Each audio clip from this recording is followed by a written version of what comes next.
Hey, it's your girl LP on the beat. En vrai, personne ne m'appelle comme ça, mais les gens devraient commencer sérieusement. Je pense qu'on va changer en LP on the beat. Hein. What do you guys think? Anywho, welcome to the Growth, la chaîne où nous apprenons à croître dans tous les aspects de notre vie pour atteindre de nouveaux sommets.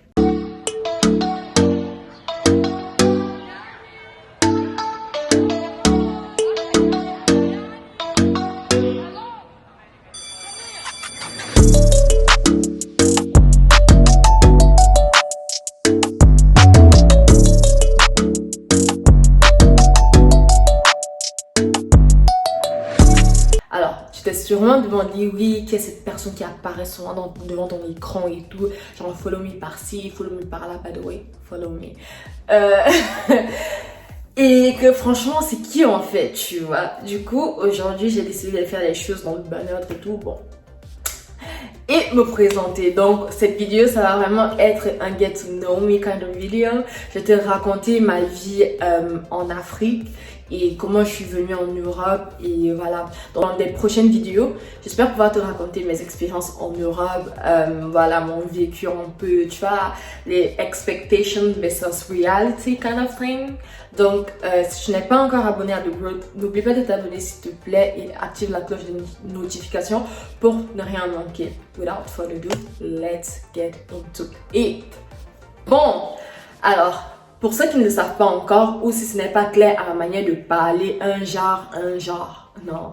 Je suis née au Cameroun, précisément dans le sud du Cameroun, 100 000 what's up? C'est une petite ville à côté de la capitale du Cameroun, dans la ville de Yaoundé, bah 2h, 2h30 de Yaoundé et tout. C'est là-bas que je suis née et tout. Du coup, j'ai grandi dans une famille chrétienne, genre je suis née et je suis venue trouver que tous les membres de ma famille adoraient Dieu au travers du Christ. C'est un peu ça l'histoire de ma vie et tout. Donc moi aussi je suis née dans ça, tu vois, et ce qui fait que voilà. Après, comment dire, à la maison on n'était pas le genre de famille que voilà, on va tous prier en même temps, tu vois, genre prière matinale, prière à midi, prière le soir et tout, non. Mais ma mère en fait nous a inculqué cette foi en fait où le dimanche, quand, par exemple, parce qu'elle avait un restaurant là-bas. Donc, ce que moi j'ai vu en grandissant, c'était genre Dieu était toujours sa priorité, tu vois. C'est une femme, parce qu'elle n'est pas encore morte, merci. Mais c'est une femme en fait qui aime Dieu, ce qui fait que quand toutes les femmes dans son entourage et tout, ils étaient là le dimanche avant d'entrer dans leur restaurant, dans une garocha, machin et tout ça.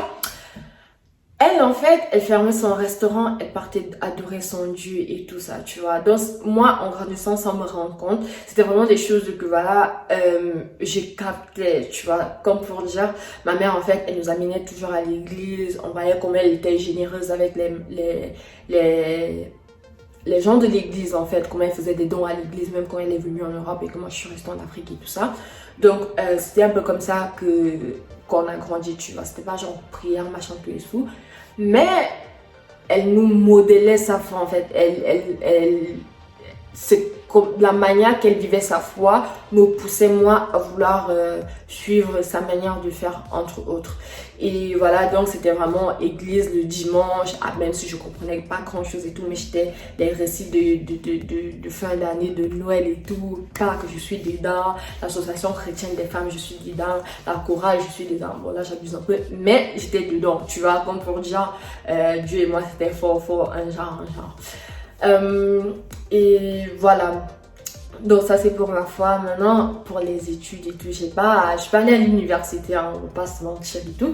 Mais j'ai fait la maternelle, l'école primaire, le lycée. J'ai pas fini le lycée, Dieu merci, j'ai échappé au bac camerounais. Parce que honnêtement, d'accord, il y a bac et bac camerounais. Donc c'est-à-dire que, non, pardon, hein. Donc, je sais pas, en fait, les Camerounais, nous, on aime toujours faire plus que le blanc. Ça veut dire que le français, il a créé son système éducatif. Nous, au Cameroun, faut pas que je m'égare. Mais bref, comme faut dire, Dieu merci, j'ai échappé au bac camerounais parce que, voilà, ain't nobody got time for that. Ce qui fait que, voilà, je suis partie au lycée jusqu'en 3e et voilà. Au premier, en fait, j'étais un peu le genre de fille qui faisait pitié parce que voilà, j'avais une sorte de maladie de peau chronique et tout. J'espère pouvoir vous expliquer plus en détail dans une prochaine vidéo. Donc, don't forget to subscribe. Mais j'avais une sorte de maladie chronique qui faisait que voilà, j'étais la fille qu'on regardait avec pitié, machin, nani et tout ça. Tu vois, genre les professeurs avaient pitié de moi, machin et tout. Et arrivé au lycée, ça s'est un peu amélioré quand j'ai décidé. Le jour où je me suis réveillée, j'ai dit, ma soeur, tu seras complexée jusqu'à quand? Hein? Sérieusement. Tu seras complexée jusqu'à quand? C'est là où je me suis levée, j'ai dit, you know what, it is over. Today, je vais vivre ma best life. Voilà. Et donc, j'ai eu mon examen de première et tout, je suis partie au lycée, mon BPC, je suis partie au lycée. Et voilà, au lycée, j'étais genre, ouais, machin et tout. J'étais pas la star du lycée, on va pas se mentir et tout. Mais non, personne ne pouvait me parler. Personne ne pouvait me parler. Déjà, j'attachais mon cordon façon et tout. C'était genre, j'étais la fille avec la grosse bouche, tu vois, genre la grande bouche et tout. Mais par contre, j'étais pas forte, hein. Je savais pas bagarrer du tout. C'était, gars, si ça arrive à la bagarre, vous connaissez le moment où tu commences la bagarre, après tu pries intérieurement que quelqu'un vienne séparer, mais voilà, donc c'était un peu moi ça, tu vois. Avec les mots, j'étais championne. Mais quand il faut arriver au coup de poing là, c'était un peu bancal façon. Donc, ouais, après j'ai eu une année belle. Après j'ai eu de très belles expériences au lycée parce que voilà, j'avais une grosse bande d'amis et tout, on faisait plein de désordres, plein de trucs et tout, donc c'était vraiment nice to have. Et à un moment donné, en classe, si je ne me trompe pas, de 3e ou de 4e, quelque chose comme ça, ma mère elle a décidé que c'était le moment de quitter l'Afrique parce que voilà, fallait que je vienne vivre en Europe parce que bref, il fallait que j'ai un meilleur avenir, hein. Donc voilà, elle a commencé à faire mes documents et tout. Après je pense que ça avait, vu que j'étais encore petite, donc mes souvenirs sont un peu flous, mais si je ne me trompe pas et tout, je pense qu'elle avait déjà commencé les démarches un peu plus longtemps parce que je sais quand même qu'avant d'entrer au lycée, j'avais déjà quand même mon passeport et tout. Et pour ceux qui ne savent pas, si vous n'êtes pas africain et que vous regardez cette vidéo, en Afrique en fait tu n'as pas le passeport gratuitement comme ça, non, à part parce que voilà, c'est pas comme en Europe que ouais, tout le monde a son passeport, machin, non, pour nous c'est un document fort, tu vois, non, chez nous c'est la carte d'identité, et même ça encore c'est un genre et tout, mais on aime notre pays, on aime notre Cameroun et tout, donc voilà. J'avais déjà eu mon passeport primaire et quand je suis arrivée en classe de 3e ou 4e au lycée, c'était genre ouais, je savais déjà dans ma tête que voilà, un jour j'allais partir en Europe et tout. Bon, comment dire en fait?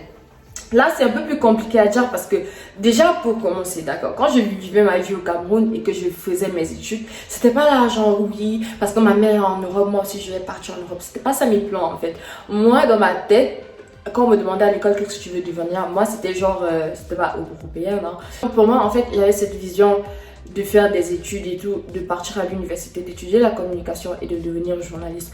Genre, pour ceux qui se souviennent de moi au lycée, chaque fois qu'on me demandait qu'est-ce que vous voulez devenir quand vous serez grand et tout, moi c'était toujours journaliste, je voulais trop devenir journaliste, je sais pas pourquoi. Maintenant donc, il est arrivé que je dois quitter l'Afrique et je dois venir en Europe. Écoute, j'étais pas déçue hein, parce que franchement, qui veut faire le bac camerounais, mon frère? Qui veut faire le bac? Donc, moi j'étais bien contente et tout, tu vois. Comment j'ai su que je venais en Europe? La première personne qui m'a dit que je venais en Europe et tout, c'était un ami de la famille. Je n'ai pas envie de dire oui, le chauffeur de ma mère et tout. Bref, c'est un ami de la famille qui est maintenant mon grand frère, fort, un genre. Donc, il était là, on était dans la voiture, il m'a dit oui, tu sais que tu vas partir en Europe. Hein. J'étais là, genre moi, ah bon, pourquoi? Je sais pas en fait, c'était tellement pas dans mes plans. Je me disais ouais, tu vas partir en Europe, maman va faire tes documents, machin et tout. J'étais là, genre, ah bon, ok. J'étais contente, hein, écoute. Mais après ça a encore pris beaucoup de temps et tout. Et que voilà, quand le processus même a commencé, c'était beaucoup de voyages, beaucoup de démarches et tout. Je suis venue par un regroupement familial. Et les gens qui vont regarder cette vidéo, qui s'attendaient à ce que je vous dise, oui, comment aller à l'ambassade, machin, gars, Je suis vraiment désolée de vous décevoir parce qu'il y a beaucoup de personnes qui me demandent souvent, oui, Paola, comment tu as fait pour aller en Europe? Ouais, mais on m'a pris, donc c'est déjà qu'on a pris, non. On m'a pris, allez me déposer. Moi, il ne sait pas. Il ne sait pas comment j'ai fait pour venir en Europe.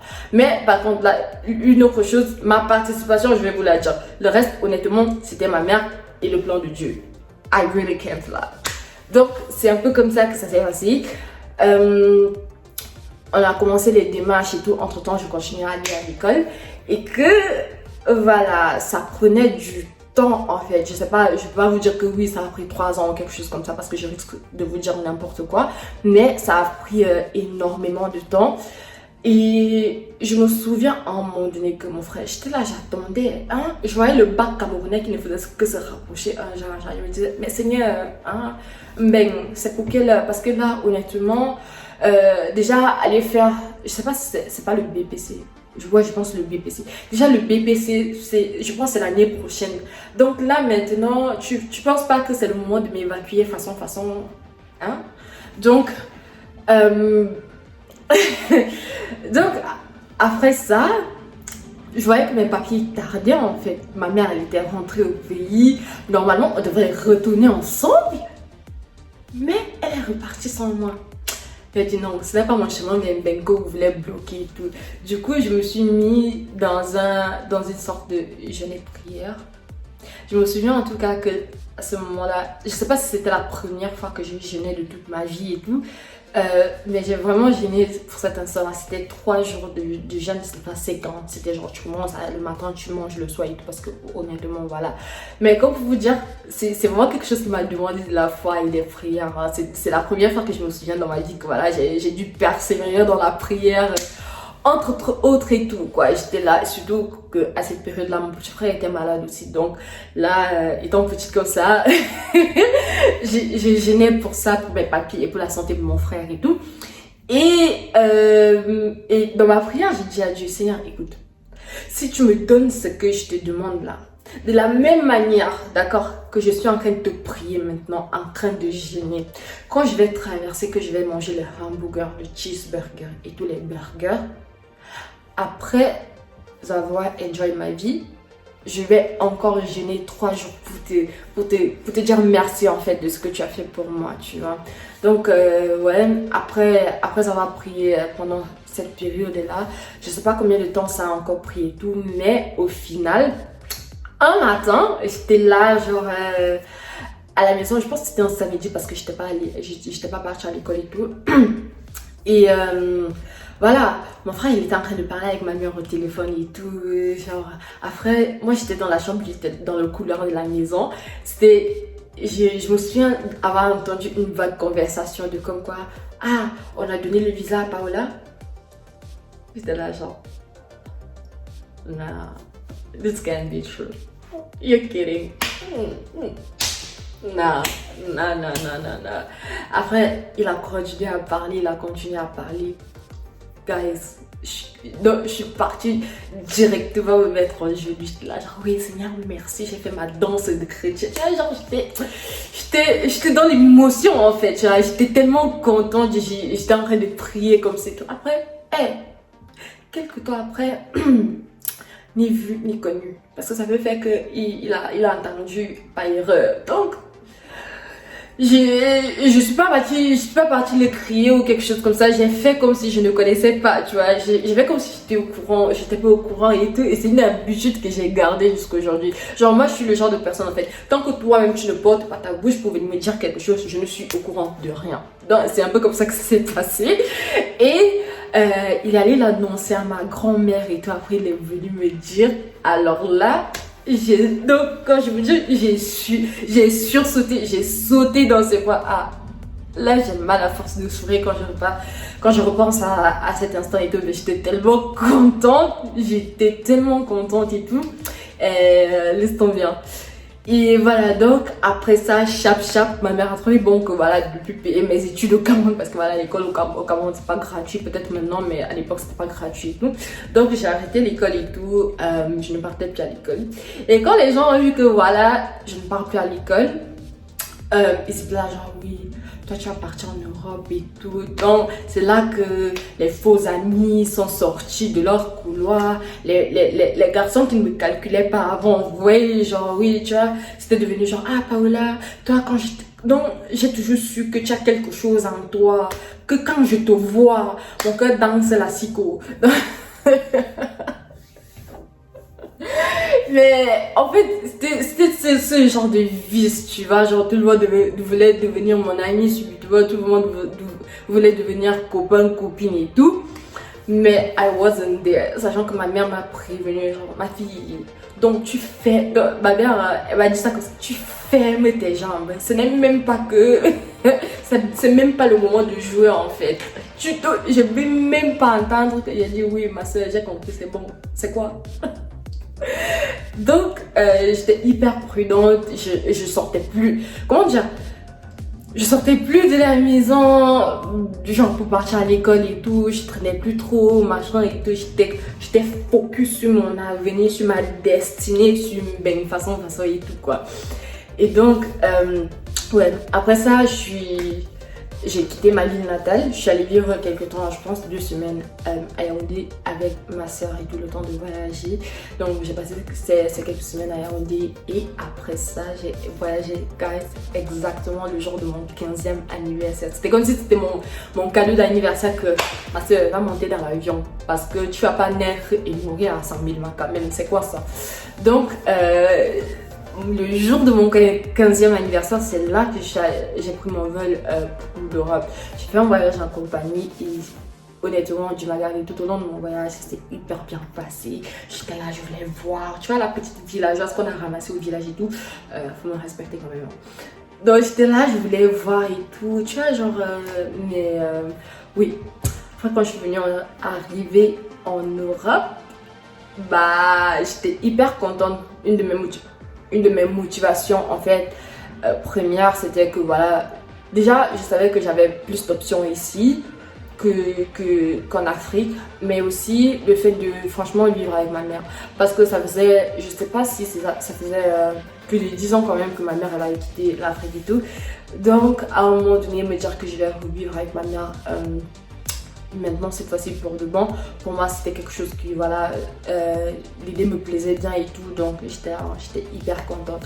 Maintenant le fait de quitter tout ce que j'ai toujours connu et tout au Cameroun, mes amis et tout, sur le coup d'accord, je réalisais pas ce que j'étais en train de laisser derrière moi, genre ma culture, tout ce que j'ai toujours connu en gros, je réalisais pas, donc ça m'a pas fait mal. Mais par contre c'est la suite maintenant. Quand la neige de Mbeng est venue me frapper, que j'ai confirmé que non, le pays c'est important. Le pays c'est important, les origines c'est grave important et tout. Donc ce sont des choses que j'espère quand même vous raconter dans une prochaine vidéo. Voilà, mon parcours scolaire et tout ça, le mobbing. Donc voilà, encore une fois, si tu n'es pas encore abonné, n'oublie pas de t'abonner et de liker cette vidéo si elle t'a plu et de partager si tu as trouvé ça fun et tout. En tout cas, merci d'avoir regardé jusqu'à la fin et until next time, stay blessed. Mouah!